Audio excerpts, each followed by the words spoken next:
बिस्मिल्लाहिर्रहमानिर्रहीम अस्सलाम वालेकुम। कैसे हो प्यारे बच्चों, उम्मीद करती हूँ खैरियत से होगे।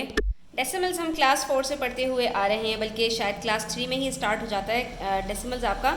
और अब हम थोड़े से अपने लेवल्स ऊपर करते हुए चले जा रहे हैं। तो पेज नंबर 165 पर आइए, आज स्टार्ट करते हैं और देखते हैं कि किसी भी डेसिमल वाले नंबर को अगर हमने टेंस से या 100 से या 1000 से मल्टीप्लाई करना हो तो हम उसको कैसे मल्टीप्लाई करेंगे। सबसे पहली चीज़ जो यहाँ पर मैं आपके साथ डिस्कस करूँगी स्टूडेंट्स, वो ये है कि हम दो नंबर्स को जब आपस में मल्टीप्लाई करते हैं तो जो पहला नंबर होता है उसको हम कहते हैं मल्टीप्लायर, ठीक है, और जो दूसरा नंबर होता है उसको हम कहते हैं मल्टीप्लिकेंट, ठीक है। इसका अभी काम आपको पड़ेगा, इसलिए ये दो टर्म्स मैं आपको पहले से बता रही हूँ। जब मैं ये टर्म्स यूज़ करूँ तो आपको वहाँ पर पता चल जाना चाहिए। अगर मैं मल्टीप्लायर कहूँ तो पहली वैल्यू की बात हो रही है, मल्टीप्लिकेंट कहूँ तो वहाँ पर दूसरी वैल्यू की बात हो रही है।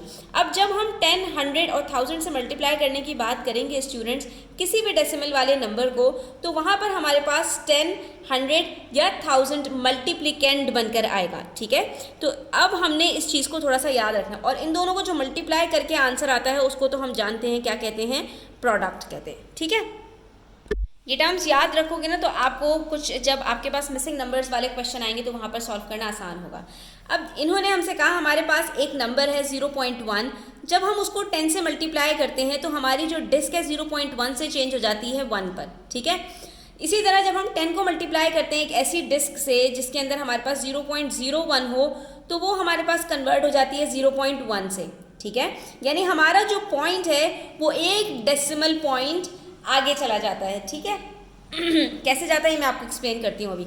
और इसी तरह से अगर 10 को हम मल्टीप्लाई करते हैं 0.001 से तो हमारे पास आंसर आ जाता है 0.01। ये हो क्या रहा है यहाँ पर, ये देखिए 0.1 है, 10 से मल्टीप्लाई किया मैंने तो मेरा जो डेसिमल था वो एक डिजिट आगे चला गया और ये बन गया मेरे पास 01। 01 का मतलब क्या होता है, 1।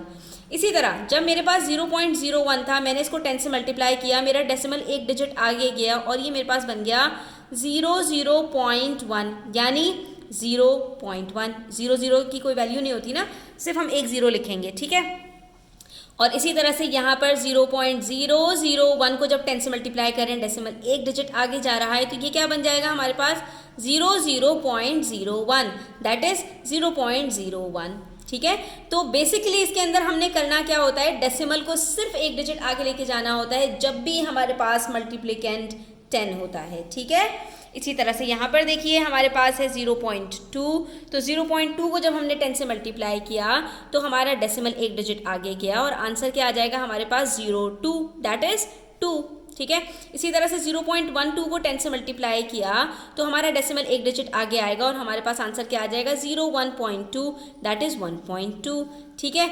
और जब हमने मल्टीप्लाई किया 0.213 को 10 से, डेसिमल एक डिजिट आगे आया और ये बन जाएगा 02.13, ठीक है। तो ये हमने करना होता है जब भी 10 से मल्टीप्लाई करना होता है कि डेसिमल को एक डिजिट फॉरवर्ड हमने मूव कर देना होता है। तो पेज नंबर 167 के ऊपर देखिए, यहाँ पर हमारे पास क्वेश्चन नंबर 3 है, उसमें हमसे कह रहे हैं कि जितने भी नंबर्स हैं इन सब को आप मल्टीप्लाई कर दीजिए 10 से। आपने सिंपली क्या करना है, डेसिमल को एक डिजिट आगे मूव कर देना है और आंसर आपका आ जाएगा। तो ये क्या बन जाएगा 0.07, 00 है था ना, तो ये हमारा बन जाएगा 0.07। फिर ये बन जाएगा हमारा 3.6, ये बन जाएगा 1.08, ये बन जाएगा 16, ये बन जाएगा 49.05 और ये बन जाएगा हमारा 227, ठीक है। सिर्फ डेसिमल एक डिजिट आगे जा रहा है और हमने कुछ भी इसमें नहीं किया, सही है स्टूडेंट्स। और ये हमारे आंसर्स 1 मिनट में आ गए, ठीक है, 1 मिनट से भी कम टाइम लगा। उसके बाद क्वेश्चन नंबर 4 है, उसमें हमसे कह रहे हैं a drink was sold in small packets of 0.33 litres each. हमारे पास जो है वो कुछ पैकेट्स हैं और हर पैकेट हमारे पास 0.33 लीटर का है, ठीक है। अब उसके अंदर कुछ ड्रिंक डालकर सेल किया जा रहा है। मिसेस वोंग बॉट 20 सच पैकेट्स, मिसेस वोंग ने इस तरह के 20 पैकेट्स ले लिए, हर पैकेट 0.33 लीटर्स का है, ठीक है। कितने पैकेट्स लिए, 20। अब जब सेम क्वांटिटी हमारे पास नंबर ऑफ टाइम्स रिपीट होती है तो हम वहाँ पर क्या करते हैं, मल्टीप्लाई करते हैं। इसका मतलब है यहाँ पर हमने 0.33 को मल्टीप्लाई कर देना है पहले 10 से और फिर 2 से। ऐसा हम कब करते हैं स्टूडेंट्स, ऐसा हम तब करते हैं जब हमारे पास 10 का कोई मल्टीपल आ जाए, ठीक है, तो हम वहाँ पर उसको जो है वो सब डिवाइड कर देते हैं 10 और दूसरे फैक्टर में। 10 2 ज़ा 20 होता है ना। तो अब यहाँ पर हम क्या करेंगे, हम पहले 0.33 को 10 से मल्टीप्लाई करेंगे, फिर जो भी हमारा आंसर आएगा उसको 2 से मल्टीप्लाई कर देंगे। या हम ये भी कर सकते हैं कि 0.33 को पहले 2 से मल्टीप्लाई कर दें, तो यहाँ पर हम पहले 2 से मल्टीप्लाई कर लेते हैं।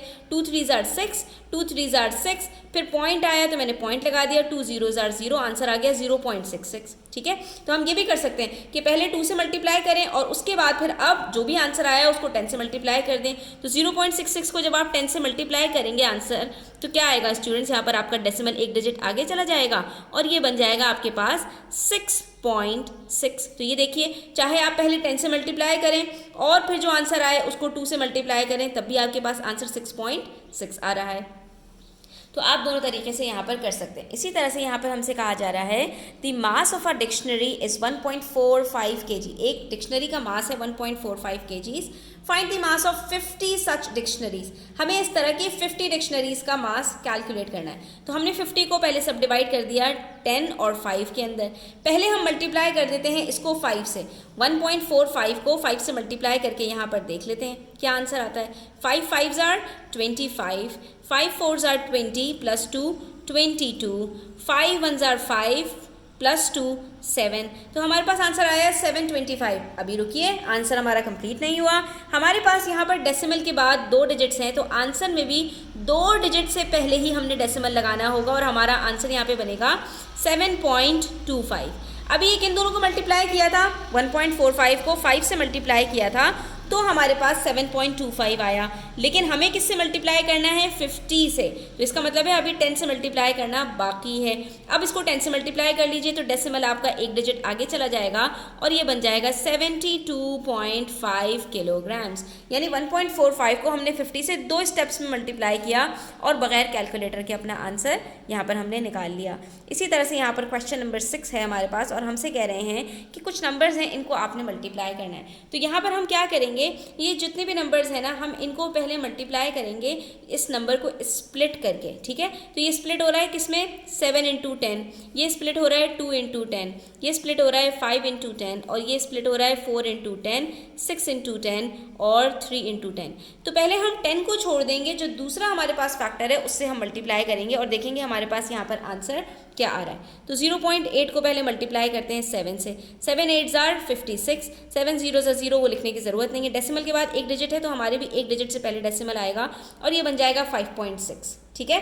अब 5.6 को जब हम 10 से मल्टीप्लाई करेंगे तो डेसिमल एक डिजिट आगे चला जाएगा और हमारा आंसर आ जाएगा 56, ठीक है। इसी तरह से 0.49 है, इसको हम मल्टीप्लाई करेंगे पहले 2 से, ठीक है। 2 9 जार 18, 2 4 जार 8 प्लस 1 9 और उसके बाद 2 0 ज़ा 0। अब डेसिमल के बाद 2 डिजिट्स हैं तो 2 डिजिट से पहले डेसिमल लगा दिया, ये बन गया 0.98।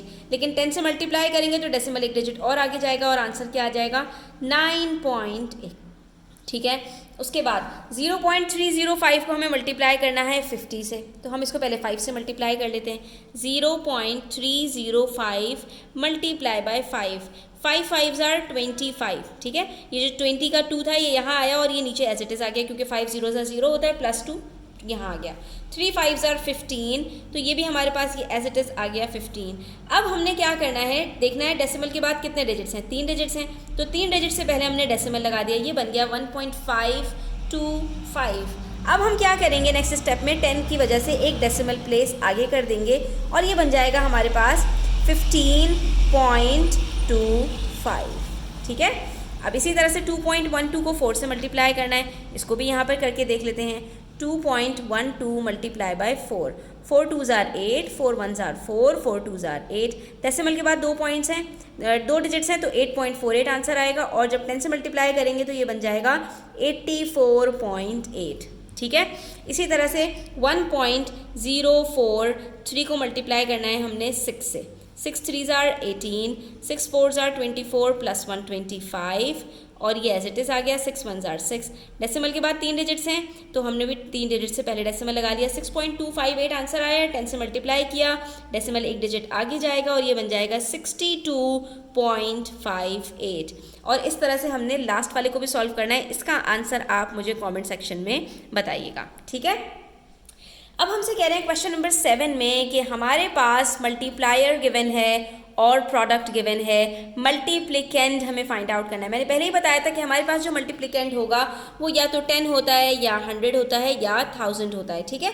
जो अभी हम पढ़ रहे हैं मैं उसकी बात कर रही हूँ, ठीक है, जनरली बात नहीं कर रही, लेकिन आपके सिलेबस के अंदर जो चीज़ है तो उसके अंदर आपने ये चीज़ याद रखनी है कि यहाँ पर आपके पास जब मिसिंग नंबर्स होंगे तो वो इन तीनों में से होंगे। अब ये आपको पता कैसे चलेगा कि इसके अंदर 10, 100 या 1000 में से कौन सा नंबर आएगा? तो इसके लिए आपने सिर्फ ये देखना है कि आपके पास जो मल्टीप्लायर है और जो प्रोडक्ट है उसके अंदर डेसिमल की प्लेसमेंट क्या है, यानी डेसिमल कहाँ पर लगा हुआ है। यहाँ पर डेसिमल हमारे पास 9 और 1 के बीच में है, जबकि यहाँ पर डेसिमल हमारे पास कहीं नहीं है, तो इसका मतलब है कि वो आखिर में मौजूद है। तो अगर हम गौर से देखें तो डेसिमल एक डिजिट आगे मूव हुआ है प्रोडक्ट के अंदर, तभी ये क्या बन गया 91। और एक डिजिट आगे कौन से नंबर से मल्टीप्लाई करने से हमारे पास प्रोडक्ट आता है?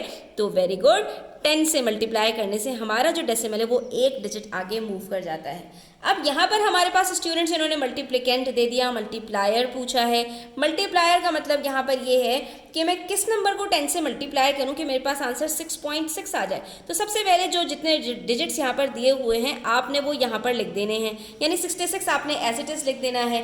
अब हमने देखना है कि हमारे यहाँ डेसिमल की प्लेसमेंट कहाँ पर होगी, यानी 66 को अगर मैं 10 से मल्टीप्लाई करती तो मेरे पास आंसर 660 आता। लेकिन यहाँ पर स्टूडेंट्स मैं कहाँ पर अपना डेसिमल लगाऊं कि मैं उसको एक डिजिट आगे मूव करूं तो वो मेरे पास 6.6 बन जाए। तो यहाँ पर 6.6 पे डेसिमल जहाँ पर है उसको एक डिजिट पीछे ले जाइए, सिंपल, आपको पता चल जाएगा कि आपका डेसिमल यहाँ कहाँ था। तो आपका डेसिमल यहाँ पर 6 से पहले था। अब जब डेसिमल से पहले कुछ नहीं है तो यहाँ पर हमने एक 0 लगा दिया। इसका मतलब है यहाँ पर 0.66 था मेरे पास, मैंने 10 से मल्टीप्लाई किया तो ये मेरा डेसिमल एक डिजिट आगे आया और ये बन गया 6.6। इसी तरह से यहाँ पर 10 मेरे पास है, अब 10 इन्होंने मल्टीप्लायर की जगह पर दे दिया और हमें मल्टीप्लिकेंट यहाँ पर फाइंड आउट करना है, तो ये प्लेसेस चेंज कर सकते हैं। अब यहाँ पर मेरे पास मल्टीप्लिकेंट क्या होगा कि मेरा प्रोडक्ट 46.8 आ जाए। तो सबसे पहले तो हमने यहाँ पर क्या करना है कि हमने एज इट इज़ अपने सारे डिजिट्स लिख देने हैं, दैट इज़ 468। अब डेसिमल कहाँ लगेगा हमारा? तो क्योंकि हमारा ये प्रोडक्ट यहाँ पर गिवन है और प्रोडक्ट के अंदर हम मल्टीप्लिकेंट का जो अपना डेसिमल होता है वो एक डिजिट आगे लेकर आते हैं, तो अपने मल्टीप्लिकेंट पर वापस जाने के लिए डेसिमल एक डिजिट पीछे ले जाएंगे। तो ये क्या बन जाएगा 4.68, यानी 4.68 को जब 10 से मल्टीप्लाई करेंगे डेसिमल एक डिजिट आगे जाएगा और वो बन जाएगा 46.8, जो कि हमारा प्रोडक्ट यहाँ पर गिवन है। ठीक है स्टूडेंट, तो ये हमारे यहाँ पर एक्सरसाइज कंप्लीट होती है। इसके बाद हमारे प्रैक्टिस क्वेश्चंस हैं वो नेक्स्ट वीडियो में मैंने शेयर किए हैं, उसका डिस्क्रिप्शन बॉक्स में लिंक मौजूद है, आप वहाँ से जाकर इसके क्वेश्चंस का सोल्यूशन देख सकते हैं। तो यहाँ पर हमारा पेज नंबर 167 कंप्लीट होता है। आई होप ये आपके लिए हेल्पफुल होगा। तो वीडियो अच्छी लगी हो लाइक कीजिएगा, अपने फ्रेंड्स के साथ शेयर कीजिएगा। चैनल सब्सक्राइब नहीं किया तो सब्सक्राइब कर लीजिए। अपना ख्याल रखिएगा। अल्लाह हाफिज़।